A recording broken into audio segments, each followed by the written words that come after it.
siis läbi sajandite on kratti valmistamise oskused jõudnud ka tänasesse päeva ja Ambla vallas need on jätkuvalt väga aktiivses kasutuses. Ja no uurikski siis ühe põlise Ambla kratimeistri käest, ütleme, ta on nagu kohe elukutseline, ta on ka teistele teinud kratte, kuidas siis kratti teha, kus siis Ambla kratimeister, tere, näed, siin sa oledki. Kuule, tule räägi siis, et inimestele selgituseks, kuidas teha kratti? No eks igal meistril on oma nõksud ja värgid, kuidas neid kratte tehakse.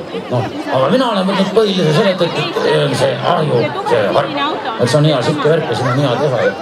Ja siis, kereks tuleb võtta see rattarumm ja kedravarre paned sinna kereks ja no siis need puukausi poolikult, need paned siia tahapoole, see jääb kena. Ja siis, peavad olema üks kõva asi, sinna paneme kirisevad paraja kiri. Ja siis sinna lõualuus paneme vokisele lühti ja hammasteks on väga hea panna saapanaelu.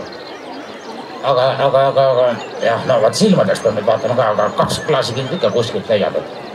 Ja siis jalgadeks tuleks võtta vankrikotorad ja need on head pikad ja siis rattaruur, need pöörad tuleb panna siis reiteks, no ja käteks mina olen vaadanud kõige parem on need küünarpuu ja siis see, küünarpuu, jah.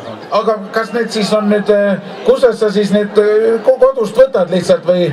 Ei, ega siis see pole nüüd niisama lihtsalt muudkui võtad ja paned. Tegelikult on... Sa teed kurja krati, mees. Oot. Niimoodi tuleb kuri kratt. Kereks tuleb teha ikka õllevaat. Õllevaat peab olema kereks. Ja rummu, selle võid peaks panna. Ja käteks on kõige paremad linaropsimise mõõgad ja jalgadeks siis viljapeksukoodid. Ja hea oleks, kui oleks koos rihmadega.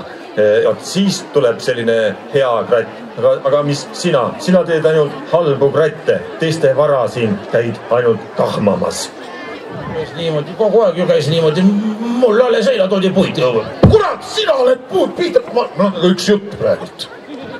Aitäh!